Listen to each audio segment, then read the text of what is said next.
जय जय श्री हितहारी। प्रश्न है,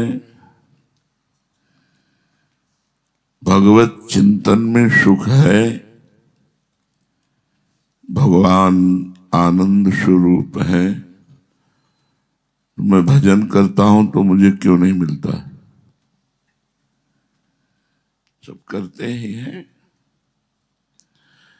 भगवान आनंद स्वरूप हैं, भगवत भजन में ही सुख है, फिर मुझे क्यों नहीं मिलता? बात यह है, हम कुछ मनमानी भी करते हैं। अच्छा, ये इतना सूक्ष्म रस है, इसमें पूरी अनन्यता की मांग है, पूरी समर्पण की मांग है। होता है, अपना नियम होता है। भगवदानंद का नियम है पूर्ण समर्पण की मांग। वैसे भी कोई झूठे सुख में भी सुख लेना चाहे, विषयानंद में एकाग्र भर ना होने दे उसको, तो उसे सुख नहीं मिलेगा। संसार के भी भोगों में जैसे कह दिया जाए, जाओ शाम तक खुला भोग भोगो जो मन आवे, शाम के फांसी पे चढ़ा देंगे। अब उसको कोई सुख लगेगा? क्योंकि उसका चिंतन खिंच गया, उसका चिंतन बदल गया। कामादिक भोगों में जो सुख है वो चिंतन का सुख है। अगर उसका पहले से चिंतन न किया जाए, ध्यायतो विषयान पुंसान संगात तेषु उपजायते संगात संजायते कामा, संगात संजायते कामा। ये क्यों? जब हम गंदा दृश्य देखते हैं, गंदी बात सुनते हैं और हम भगवत चिंतन छोड़ देते हैं, ये हम साधक की बात कर रहे हैं, और उसका गंदा चिंतन करने लगते हैं, तब हमें वो सुखद लगने लगता है। नहीं तो आंख मूंद कर नाम में बिल्कुल तन्मयता कर लो, फिर देखो कहां काम है, कहां क्रोध है, कहां लोभ है, कहां मोह है, कोई विकार नहीं। पास पड़ा रहे कोई, बैठा रहे कोई, भोग सामग्री रखी रहे, तो भी इच्छा नहीं हो। इच्छा कब होती है? संगात संजायते कामा।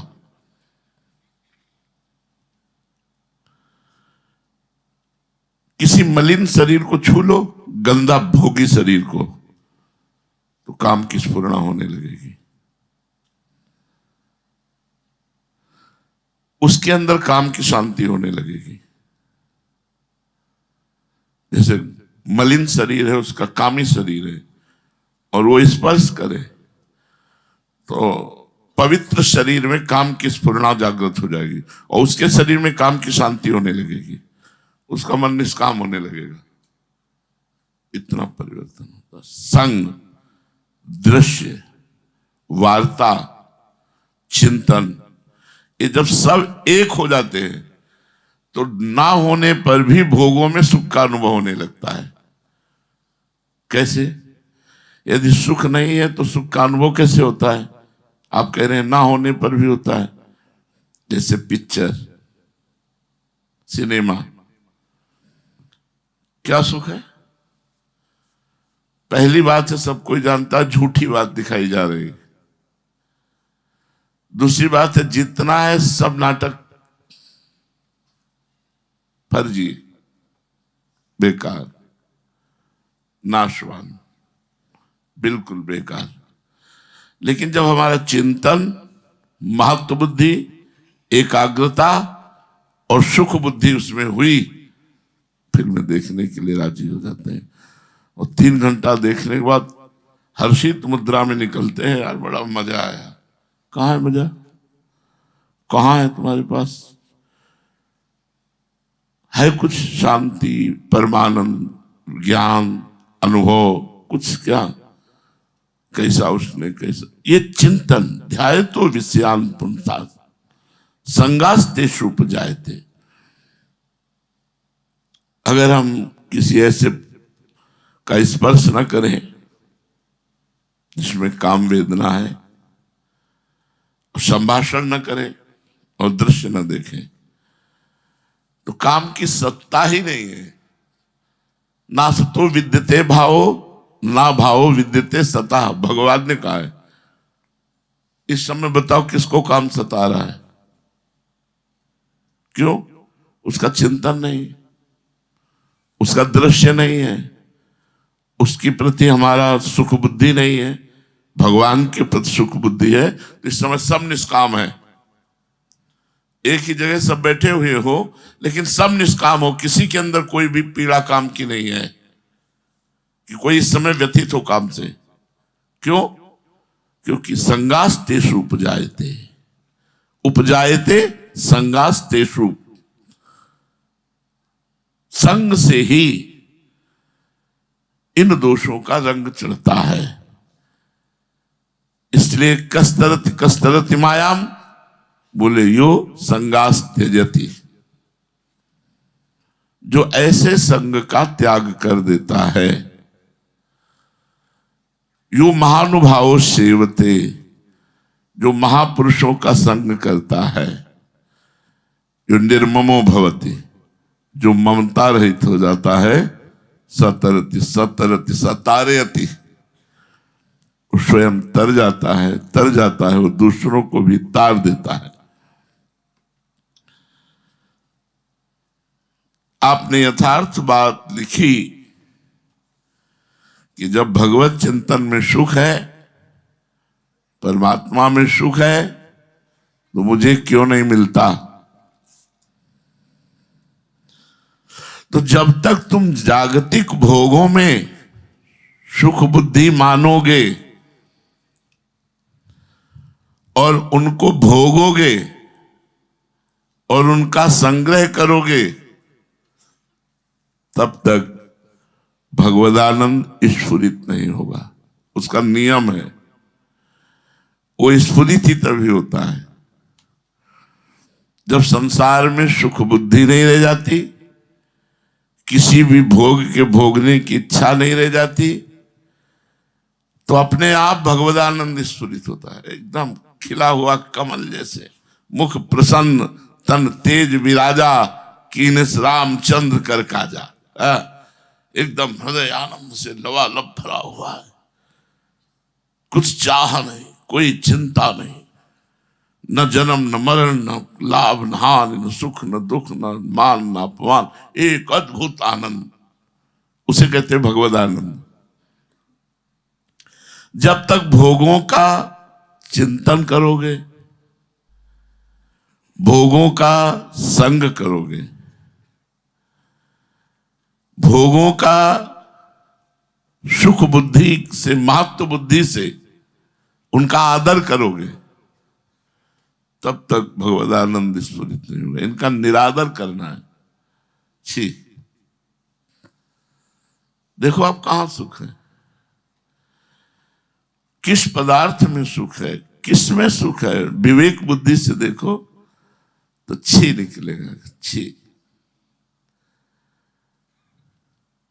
कोई भी अच्छा सा पदार्थ पाओ, 6 घंटे में विष्ठा बन जाता है, मल, और इतना घृणित दुर्गंध युक्त पूछो मत।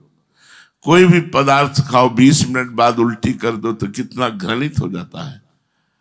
उसी पदार्थ से बने हुए इस शरीर में सुख बुद्धि, वो भी मलमूत्र के द्वारों में सुख बुद्धि, भगवान कृपा करें बुद्धि शुद्ध कर दे। बलिहारी है उनकी प्रबल प्रचंड माया की देवी है सा गुणमयी मम माया दुरत्य।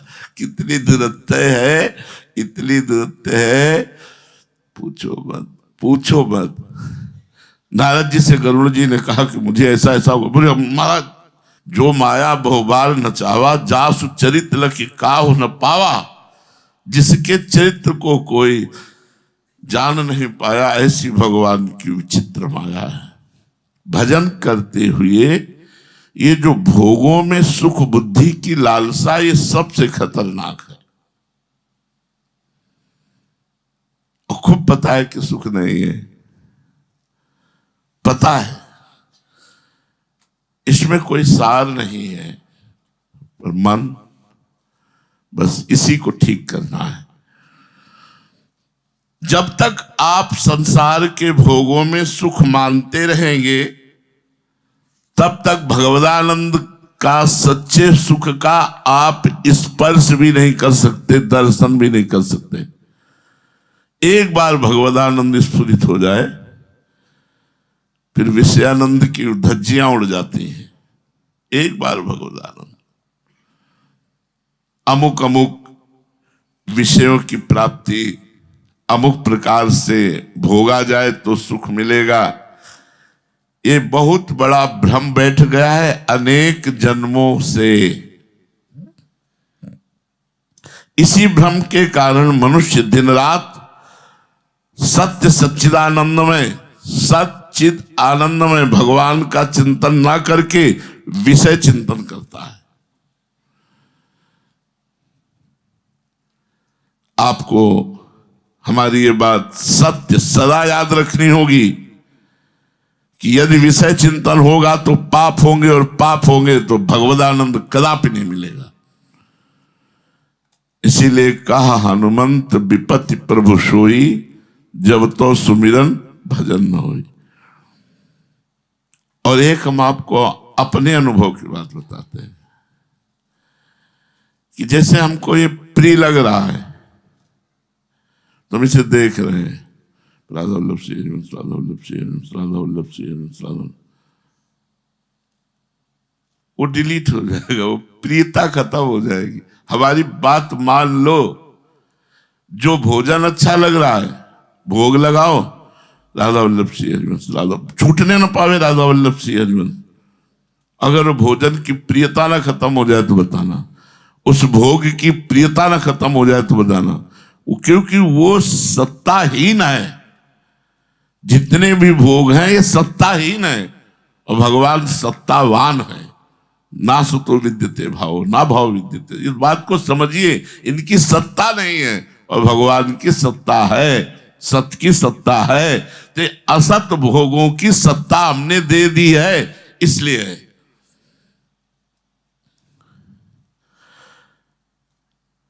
रुपया से शांति मिलेगी, प्रायः सबके दिमाग में बैठा रहता है कि धन एकत्रित कर ले तो धन से सुख मिलेगा, धन से शांति मिलेगी। जब तक वस्तु में बुद्धि रहेगी, पदार्थों में बुद्धि रहेगी, पदों में बुद्धि रहेगी, भगवदानंद नहीं मिलेगा। ये बैठा लो, दिमाग में बैठा लो, महत्व बुद्धि के बिना सब कुछ करना है। भोजन करना है, महत्व बुद्धि नहीं रखनी। अब चूंकि महत्व बुद्धि बनी है, इसलिए उसको मिटाने के लिए हम भोग का सहारा ले लेते हैं कि ठाकुर जी का प्रसाद चलो पाते हैं।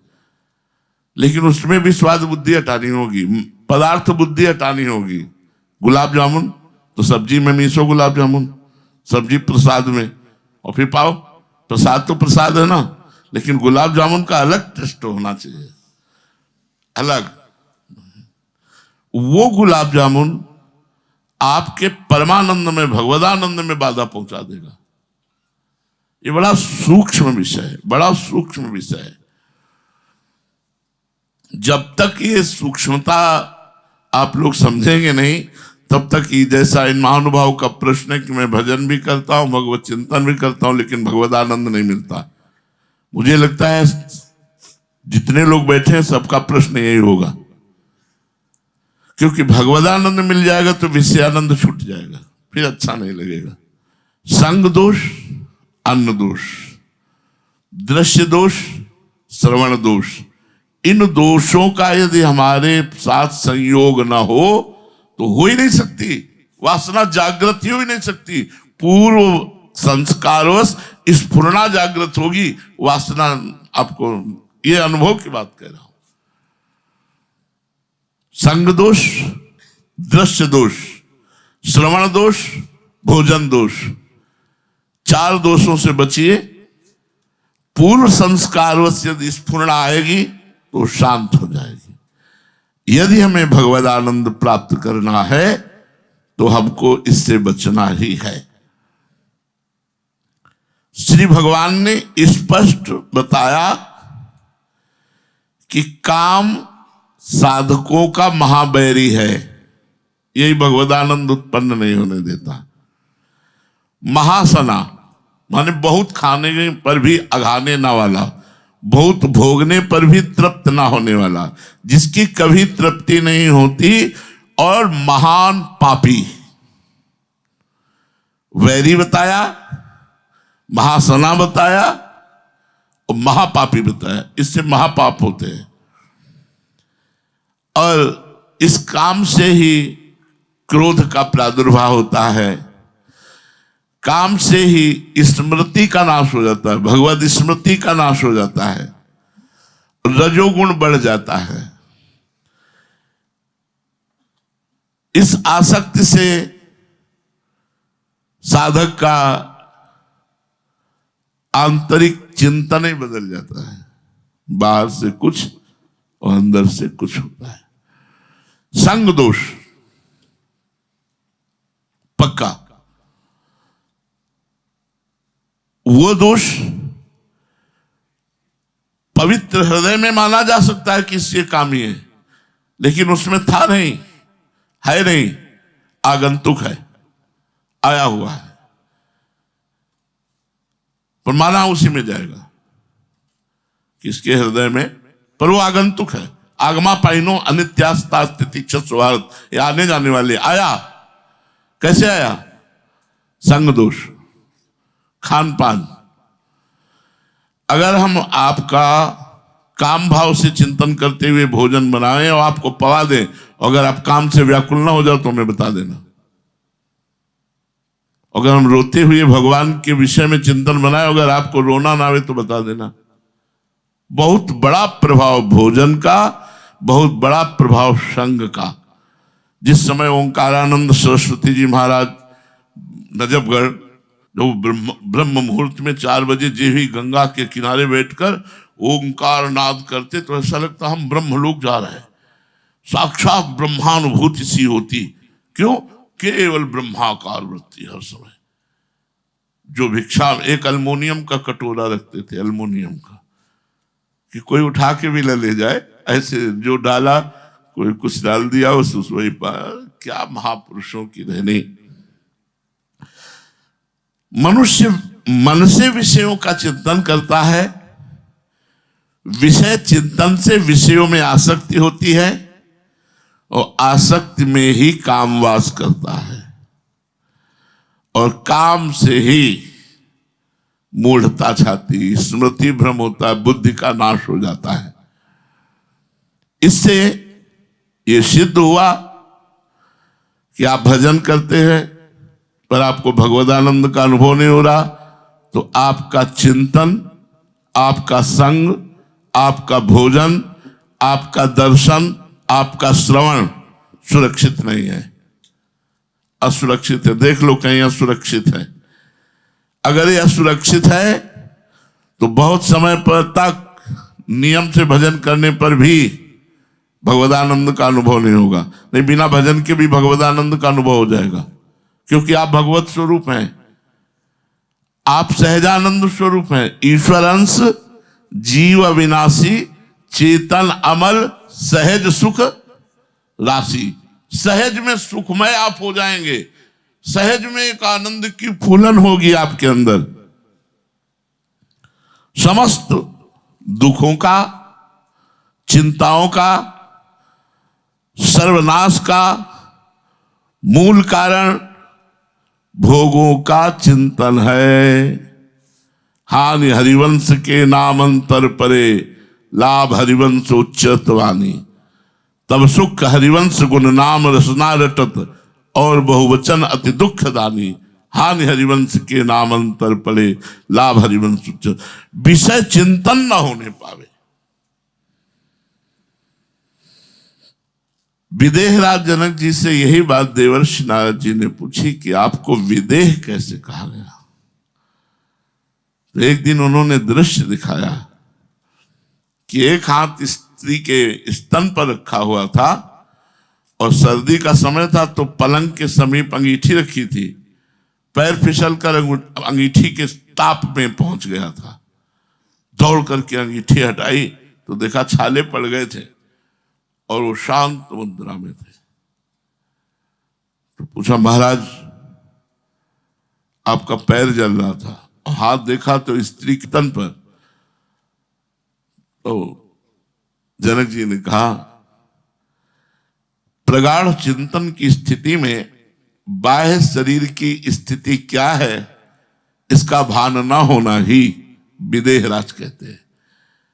ब्रह्म में ऐसी स्थिति है, एक हाथ स्त्री के स्तन पर है, एक पैर अंगीठी पर, उसका ताप नहीं, उसका सुख नहीं, उसकी कोमलता का सुख नहीं। मतलब मेरा मन सहज वैराग्य में है, स्थिति बताइए। बरबस ब्रह्म सुखई मन त्यागा, राम जी को देख कर कहते हैं, सहज विराग रूप मन मोरा, चितवत जिम जन चंद चकोरा, इन्हें विलोकत यति अनुरागा, बरबस ब्रह्म सुखई मन। ब्रह्माकार ऐसी गाढ़ प्रवृत्ति कि एक हाथ वक्षा स्थल पर और पैर अंगीठी पर, उसका दोनों का भान नहीं। ये ही संस्पर्शजा भोगा दुख योनय एवत आद्यंतवंतः कौन्तेय न तेषु रमते बुधा। न तेषु रमते बुधा, बुधा माने बुद्धिमान। इंद्रिय और विषयों के संयोग से जितने भी सुख उत्पन्न होते हैं, ये ही संस्पर्शजा भोगा दुख योनय एव ते। जितने भी भोग हैं सब दुख देने वाले हैं, हमें सब सुख देने वाले लगते हैं। यही हमारी बुद्धि खराब है। न तेषु रमते बुधा, बुद्धिमान पुरुष कभी नहीं रमते उन भोगों में। इंद्रिय तथा विषयों के संयोग से उत्पन्न जितने भी भोग हैं वे सब निश्चय ही दुख देने वाले हैं। दुख योनया, दुखों की उत्पत्ति के स्थान, योनिया माने जहां से प्रकट होते हैं, ये भोग ही है। और आदि अंत वाले हैं। आद्यंतवंतः कौन्तेय, कितने क्षण, कोई भी दृश्य, कोई भी काम, कोई भी भोग, कितने मिनट, फिर वही अशांति, फिर वही चिंता, फिर वही शोक, फिर वही भोगने की कामना। आद्यंतवंतः कौन्तेय न तेषु रमते बुधा, इसलिए बुद्धिमान पुरुष उसमें रमण नहीं करते। बुद्धिमान कौन है? जो अक्षय अविनाशी सुख सच्चिदानंद भगवान के नाम जप में लगे हुए, इन भोगों का चिंतन ही नहीं होने देते। जिसका अंतःकरण बाह्य जागतिक विषय भोगों का चिंतन करता रहता है, वो भगवदानंद का अनुभव नहीं कर सकता। सच्ची मानिए, आप कुछ बनवाना नहीं, कुछ करना नहीं। जिनके पास धन है और गृहस्थी में है तो तुम करो धर्म का कार्य, लेकिन विरक्त के लिए एक ही केवल कार्य है, अपने मन को भगवदानंद में डुबो देना। बस उसको जो देख लेगा उसके पाप नष्ट हो जाएंगे, उसको जो छू लिया तो जीवन परिवर्तन हो जाएगा।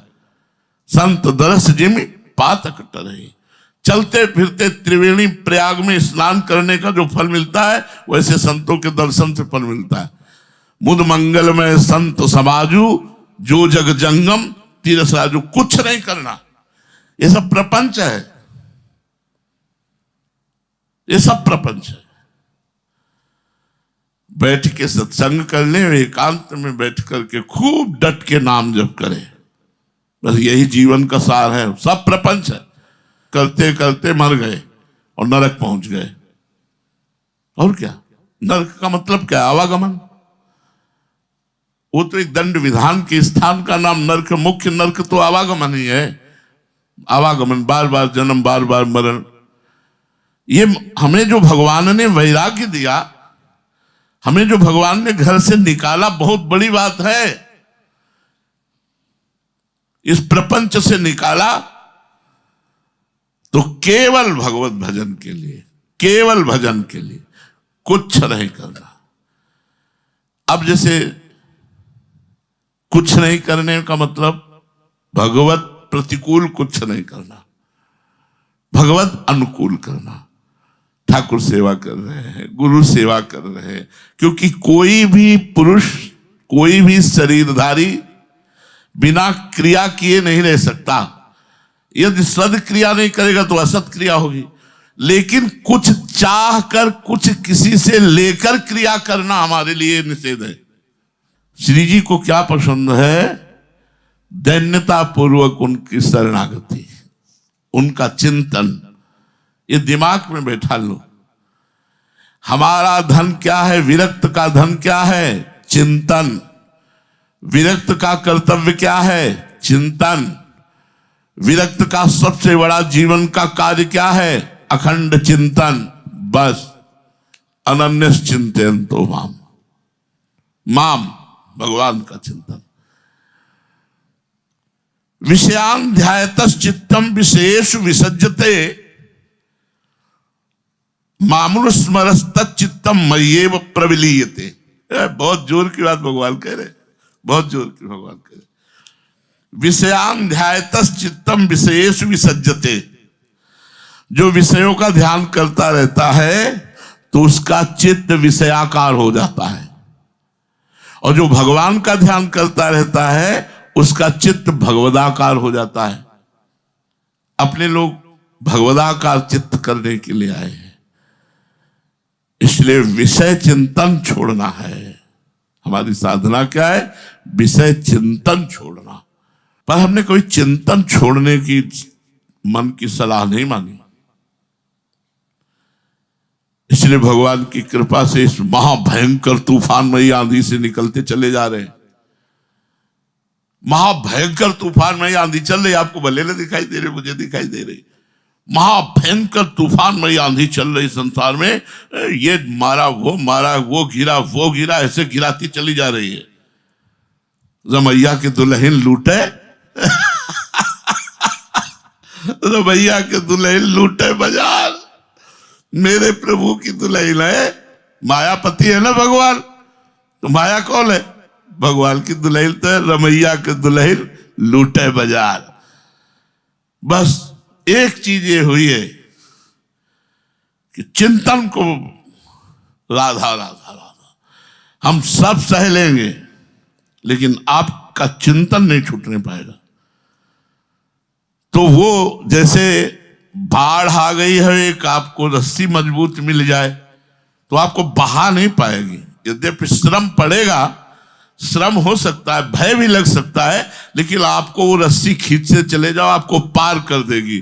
तो डोरी, सुमिरन रूपी डोरी, सुमिरन रूपी डोरी अगर आप पकड़े रहे और निरंतर चिंतन करते रहे तो मामनुस्मरस तच्चित्तम मय्येव प्रविलीयते।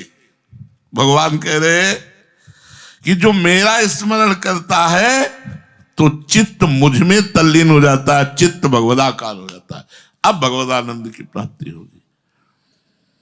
तो विषयानंद की प्राप्ति की जब तक चाह है, भोगानंद जब तक अच्छा लगता है, तब तक भगवदानंद का न दर्शन होगा, न झलक होगी, न उसकी प्राप्ति होगी।